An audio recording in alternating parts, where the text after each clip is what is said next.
او معاویہ یاد ساتا دا قیمت رز بئی دا اللہ دربار بئی زمان اللہ سنتا گریوان بئی معاویہ کچھ دا مسلمان تپوس نشے کولے بیر مسلمان حکمران و خلیفہ ولی جوڑ سے معاویہ رضی اللہ تنو شام کیوں خبر ورد سو رضی پس سارا ورسو اب بے چھے نشو معاویہ رضی دل مدبن سر دل سلویس یسن دا دے ازاد کو روے وقتو شام تا دنو معلومات کی معلومات حسی گئی بے خبر مشاورین راواری ورطوئی پا پلانکی ملکی پلانکی کافر سواہی کی رفتار ولی چاہے قیامت ہر سوی چاہے دا معاویہ طول حکومت بادشاہت پر ختمی ختم نشے اگدہ کی سر محترم تفصیل لکم کشتے جوڑے شوئی تعلقات رابطے جوڑے شوئی بالآخر پا بندر گئی دے روچت کو رہے معاویہ رضی اللہ تن مسلمانان اجتماع راواری دا تو راش اخبر بدر انتقام و اخلا بے معاویہ اعلان کئی او خلق تاسو گواہ شئی معاویہ اخبر گریوان دنیا کی ازاد کو معاویہ دا طاقت نلری چرا قیمت کو رس دا اللہ دربار کی چاہتے جواب ہو رکھی بے معاویہ کسان ورسر کئی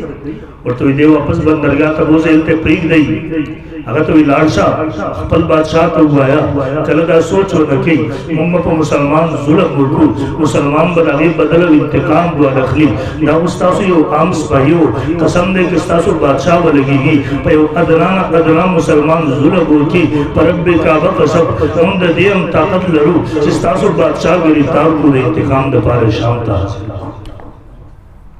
محترم مستن اس وقت ہے زمان اور ہوئی پڑھنس کی وہ معزز تھی زمانے میں مسلمان ہو کر ہم ذلیل ہوئی خوار ہوئی تاریخ قرار ہو کر محترم ہو قرآن تبو و پسی کرو دین تبو و پسی کرو دگر عزت لاردہ بل حس لارد عزت نشتہ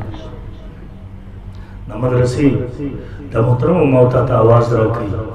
دا علماء موتا تا واپس آواز رکھی دا واپس شئی بکم الار چتا سو روانی دا دا عزت لار ندا عزت پا دا لار کیوں نہ لٹوئی عزت دا اللہ پا دین کے دے رازی دا اللہ دا دین و کتاب سر تعلق جو کری اور ان یقین ہو گئی پا مخدز مکہ دین اسلام پا خپل اصل شکل کے موجود تیرا دینی مدرسو برکت تو کم معاشرے کی چھ دینی مدرسہ ختم شورا حالت اسلام پر خپل اصلی شکل کی کلم نشکل آتی تاسو گوری بغداد نمو بتاسو بیدلی بھی دا بغداد در مسلمانان علمی خارو علمی مرکزو لیکن پا بغداد یہ انقلاب تیرسو دا بغداد نے دینی مدرسے و آغستلی نن اقا بغداد تتاسو لارشی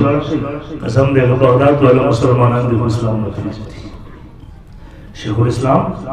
حضرت مولانا مفتی محمد تقی عثمانی سے دام و برکات و ملالیہ اخبر سفر نامہ کی لکھ لی ویسے بغداد تلارم دا بغداد خلق میں ہوکاتا مسلمانان میں ہوکاتا ناوی دینی مدرسے میں ہوکاتے بلد اسلام سا اثار ہوئی کی بنظر نہ راتلا دا پتہ نہ لگے رجلہ خلق مسلمانان دی ہوکا شیخ الاسلام لکھی بلچانا میں تفرس رکھو چاہتا پخوانی شکل کی چلتا مدرسہ نشترے بلمات زیر اخر پلان کی خار تلار شاہ بلزی چل تلارم ولی اس پنگیر عالم پکیو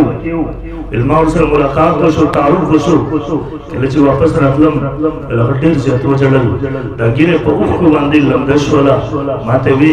دا پاکستان مسلمانانو تزمات پیغام ہوایا او دا پاکستان مسلمانانو اللہ دا علم او دا مدرسو دا نعمت من بغداد والا ترا کڑو من بغداد والا نا قدری وطللا رب رنا غا نعمت واغستلو نن پستروستر گجاڑو کو اس کلاس نرازی دا پاکستان مسلمانانو اللہ دا علم او دا مدرسو دا نعمت بس تاسو تدر کرے خبردار نا قدری ورکی ورنہ اللہ بے تاسو نمواخلی بے بتاسو زمان پشان پسروس تر گزاری کو اس کو بلا